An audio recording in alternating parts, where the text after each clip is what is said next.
I'm Sim and you're watching Curtain Call. Today I am accompanied by someone who is nervous laughing because he spends most of his time on the other side of the camera. He is a Sydney-based photographer. His work sits at the intersection of portraiture and fashion, and I met him at an ASOP event for hand cream. Arvin, welcome to Curtain Call. Thank you so much for having me. Thank you for being here. Thank you. I'm going to ask you to do what everyone does on this show. Talk about the serum? Yeah, let's talk about the serum first of all. You met at an ASOP event for hand serum. Yeah. Have you used it? I actually did. I used it last night. You know what? Me too. Wow. Yeah, it was getting really crisp. Yeah, and I was like, I need to show some love to my hands. So yeah, I thought I was like going to use more of my hands today as I spoke. So I was like, I use my hands a lot too. Yeah. It's an Italian thing. I'm always like flapping. Oh, okay. I use my hands because I'm gay, but but it's fine. On that note, what is the film you need to get off your chest today? Today I'm going to be talking about Sentimental Value. Filmen handlar om en ung kvinna, en ung mor som...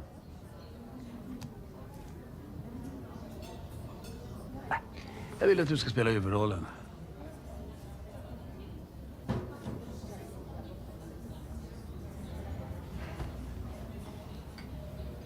Jag skrev det till dig. Det är bara du som kan spela den rollen. Tell me about the first time you watched this movie. Okay.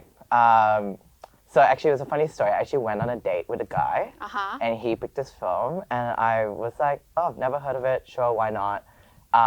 We had dinner at Malaysian food in the food court. Nice. Went for a movie. He stepped through the film, so that should tell you the progress of the relationship. Nada. Oh my gosh. Yeah, but I was so immersed in this film. Obviously there was nothing happening between me and the guy. Yeah. It was me and the film, which I kind of prefer. And then it was just 2 hours of just wallowing sadness. So I guess about the film, the story starts with the home, the house. And then the story is about these two girls. Yeah. Sisters. Two sisters, exactly. And basically, long story short, they grow up in this house. The dad's a filmmaker, and he leaves quite early in their childhood. So quickly progresses into their adulthood. There's the mom's funeral. The mom passes away. The mom passes away, and then the dad shows up. So what happens is it creates this like weird dynamic of like what's going on, and then it kind of gets into the story about how the dad re-enters the picture and how it plays a role with the relationship with the daughters. Yes. Du ska konstatera vara som alla andra, lika tråkiga och småborgerliga, va? Man kan inte skriva Ulysses som man måste köra till fotbollsträning och jämföra bilförsäkringar hela tiden. Vad är det med de fria konsterna? Konstnärerna måste vara fria. Mycket för barnen, pappa. It's actually really interesting on the generational trauma of it all with this film because Joachim, the director, the filmmaker, obviously he himself is a filmmaker, and he speaks a lot about how meta it is because he was actually kind of using the film as a form of therapy. As a filmmaker himself, he spent a lot of time away from his daughters. His grandfather was a filmmaker. As an artist, how inclined are you to use your art as therapy? Oh, wow. Obviously, like, there are times where, like, because obviously it's a career. So you have to separate work and you have to separate play, and when it's therapy, it's very personal. And I think for me, I just really immerse myself in the process. And I think there are times where a lot of my recent works, especially the ones you've seen, has been sort of taken from the stuff that I struggle to talk about. I did a shoot in January. It was about these guys in the field, and it's like in nature, and it's like freedom and stuff. And for me, that was a little bit difficult because yes, we had all these props and it was beautiful and stunning and whatever, but I don't have the greatest relationship with nature, partly because again, like when I was a kid, like my dad actually passed away, but he didn't pass away in an environment where it was in a hospital, it was like dark or whatever. We actually passed in an environment where we were in the nature. Yeah. So we were like out in nature. We went into a cave. We did this hike with his company, and we came out of the cave. It was a major success. And we came out and we were celebrating. And all of a sudden, like, he was like, yeah, I'll be right back. And it vanished. And all of a sudden, it's like, oh, like, next minute, you had a funeral. It's like happening. And in that moment, like, no one explains to you how things are, why things happen, and things like that. And as you get older, you're trying to fill those puzzles and pieces yourself. And unfortunately, like, I have not done therapy yet. So I think, like, that art bit, you know, you sort of, what you do is, like, you're trying to look into art and you're sort of, like, trying to find something that you go, oh, this like, feels like me. I don't know what it is. So you're, like, almost, like, on this, like, search of something. And I think going back to that shoot, what you're doing is you're not searching for something. Instead, you're bringing it out of yourself and you're putting it in this aesthetic visual shoot. And I think, like, once you see the photos on the other side and you see the film that comes out, it's just like, you know, like, there's just something about it. You're like, wow, like, what is that, you know? And I think it's like, especially when you shoot it on film as well, it's just something I'm exploring. It's like you're capturing that 1 second of it, and that's like that feeling which I know I'm like, oh, this is like what I really want to search for. And it's something about that when you find it, it is very healing. It is very satisfying. Totally. You just feel that, you know, and it is like definitely therapy for me. Wow. Yeah, for sure. But not in ways that people expect. You know? Yeah. There's so many more I can get into my work and stuff like that, but they'll go. Wow. But that's just giving an example, yeah. No, I mean, that's such a tangible example and so mirrored to the story that we're talking about in Sentimental Value. Like, so much of the centrality of that film is the house and the physical space, and it's grounded in that space. And the story that you spoke about there with your dad, like, that is the physical space, and you did exactly what happens in this movie, which is you kind of go back there with more of a creative lens, which is so confronting. Which is so confronting, but I will say, I watched the film and I was like, oh yeah, like, this is feasible. People can take things with a pinch of salt. Like, this is hard to look at, this is hard to view, but it is visually beautiful, and it is like allows you to take a step back and reflect and think about it and then have a conversation again. Nice. Yeah. To what extent do you feel like your relationship with your sister is kind of similar to the one we see play out in the film? She's gonna look at us and be like, I'm watching every word. And partly because she's very verbal. I'm very visual and she's very verbal. Yeah, we're really close. And so siblings, right? Like, you can see in the film, Agnes and her sister. Agnes and Nora. That's right, I'm getting it right now. Is that because they went to the same experiences, they're able to empathize with each other stronger than everybody else. However, the interpretation of the scene is very different. As you can see, she's the historian and she's the artist. So I think there's something about that. How they process their childhood and how they recover from it, how they heal from it is very different. And then how they rebuild their relationships with their dad. It's so different. And I think going back to the relationship, like, when there's that scene, there's Nora having her breakdown, and there's a build up of that, and it's so intense to watch. And there's those moments where she's just so isolated, like her leg on the ground, and she's just looking into, like, you know, she's looking to, like, emptiness of space, like just hollowness. And you just feel so alone, and I absolutely relate to that, especially as an artist. You just enter into that space, and sometimes you go, it's good to dwell into it, but sometimes it can get scary. It's hard to get out. And I think siblings have this thing where they're like, hey, just checking in. Like, are you all right? Like, and you're like, yeah, I'm fine. And you're like, I know you, you know, like, I know when something's up. And you know, like, that's that scene where she comes in and knocks on the door. She knows something's off. And then I think they come in then and they have a conversation, and then they really just sort of do what they can. And I think, again, siblings are not therapists. And I think the film really showcases that. So the sister, when she comes, and Nora is really immersed in the script. Agnes is not going there and trying to convince her. She lets Nora do her thing, and Agnes picks up the dishes and cleans up the space and resets. That's just like pure sibling love. And I think that's there's obviously that beautiful scene, which I think every sibling. Do you have a sibling? Yeah, 2. Yeah, you know that scene where. But they would never do my dishes. So was mine. They'll do other things. Yeah, What would your sibling do? My little sister, if she really wants something, she'll be like, I'll draw on your back for 5 minutes. Draw on Yeah, like she'll go like on my back. Oh my god, I You love know? that. Yeah. That is so personal. Yeah. That is such a wow. What would your sister do? Oh, I mean, she loves like quality Time. Quality time. She's actually calls me. We talk almost every day. Has she seen the film? Sentimental Value. Actually, I don't know. Shit, er ikke det den der Rachel Kemp? Oh, shit.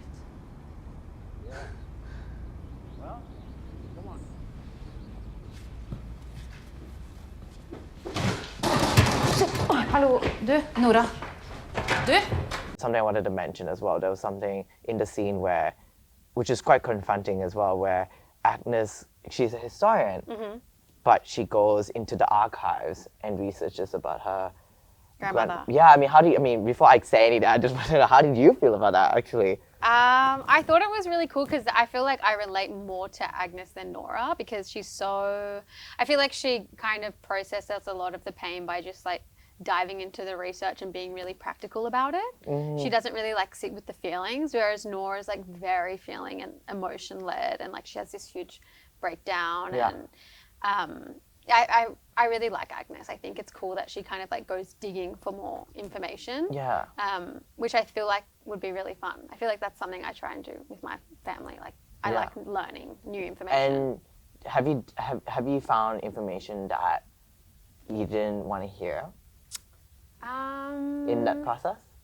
No, I don't think I've ever found out something I didn't want to know. Maybe like a little bit of incest up the line. Okay. No. I love that you laugh the- about it. No, It's hilarious. But it kind of goes into the film as well. Yeah. Because I'm sure you've seen the film. There's all these traumas that they bring out, and then they bring it up with humor. Yes. Have you had that experience? Of getting information? I have. And not always stuff you want to hear. And yeah, it's very confronting. Yeah. It's very confronting. Yeah, how do you do it? How do you want me to share? No. You asked me, so I felt like I had to ask you. I mean, like, yeah, so... I feel like that's the core of this film is like having to reckon with that past. That part. Okay, so I didn't have my grandparents growing up. I had my grandmother from my dad's side, but I actually never knew my mom's parents. Wow. At all. And from a visual perspective, right? Because my mom's parents died at a very young age, from a kid and you're growing up, all you see is pictures of them in their youth, right? Yeah. And you're trying to like constantly fill this gap. And that can be scary because it's like, it questions your views about age and it questions you about stuff. And also pictures as well, right? I do this for a living, of course, but pictures are like the best version of themselves. Doesn't present the mistakes, the flaws, those moments where they're like, yeah, they messed up, you know? So I've never really had those conversations growing up. And I think because of that, I found that sometimes I'll do something like, oh, did I mess up? Like, am I a failure? I think that's something I kept asking myself. And I think like, because of like not being able to have that information, like I've always wanted to sort of know a little bit more about my grandparents and my dad even. And I think I started asking those questions and it was scary. Like postpartum depression existed in my family. And that was something no one had my mom didn't have a conversation with me about it. Yeah. And then I had to find out, you know, like it was like you were on this like treasure hunt and you were like kind of going here, going there, you look at your photos and you're like, this doesn't make sense. How can this woman who presents herself as flawless, like the most flawless like person could experience such hardship? I could remember you just spiral because you're just like, what was happening? Like, why is someone talking about like that? You just spiral. And I think I had that for a while. And I think like watching the film was so good because that's when I was like, okay, like the spiraling wasn't crazy. And the acceptance wasn't crazy either. I think I love the scene when you were like, oh, like Agnes was so like diplomatic, like she just goes to the fast and but you could see like it's like this woman like she was really like empathizing with this woman who's not even on this earth anymore. Yeah. She's not alive.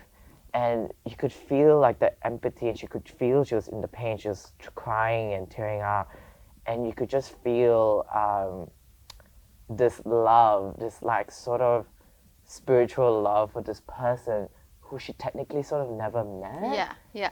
And I think I was like, for me, I was like, that was something I kind of have with my grandparents, especially with my grandmother. And then I think that scene after where she sees the dad and she looks at the dad, she's like, I see you, I empathize with you completely. I don't need to have a conversation with you about this. I sort of forgive you. Yeah. It's so much of it is left unspoken, which I really appreciate in this film because I think it's also a film about a daughter and a dad that cannot communicate. Like they cannot have a conversation head on for whatever reason. It's like this awkward thing where they dance around real conversation and everything is masked under this kind of conversation around his movie, but ultimately it's about their relationship. Grädde Maja. Fick mig på skon. Jag følte meg trygg.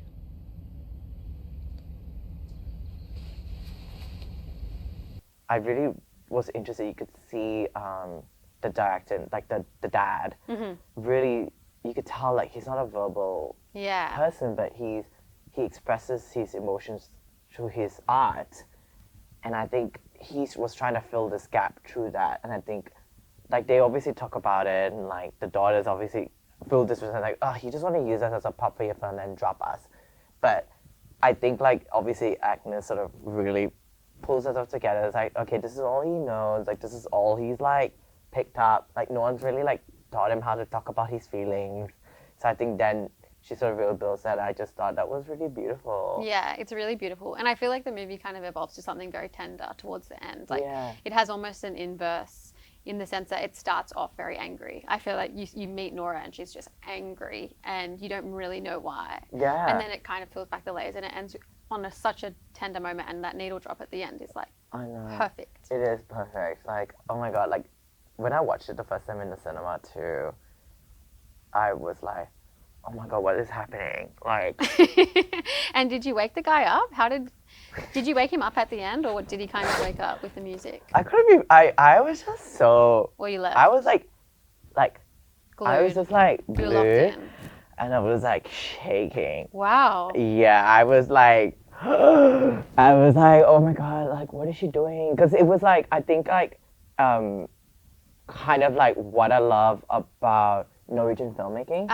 Unlike American or British or whatever, it's very like soft. It's not very like in your face like transition. Yeah. It's a very soft build up. So I think there was that thing where she, like that finale, like, you know, where they build the house and whatever, right? I remembered like being like, oh my God, like what? Like they're selling the house? Like what the heck? The end is perfect. The end is perfect. And I think, but actually, it's actually just like, no, like she's just, turns out it's just, they actually did get the film. It was, like, It's a set. It's a set. Yeah. And it was really nice, and like how they had like that subtle thing when they do a cut, and then the daughter is like looking at the dad for this like sort of approval, and the dad just spills up his arms like, and she's like, okay, yay, father-daughter rebonded, whippy. That's a really good Stellan Skarsgård. You look exactly like him. Yeah. Stellan Skarsgård. Yeah. Yeah.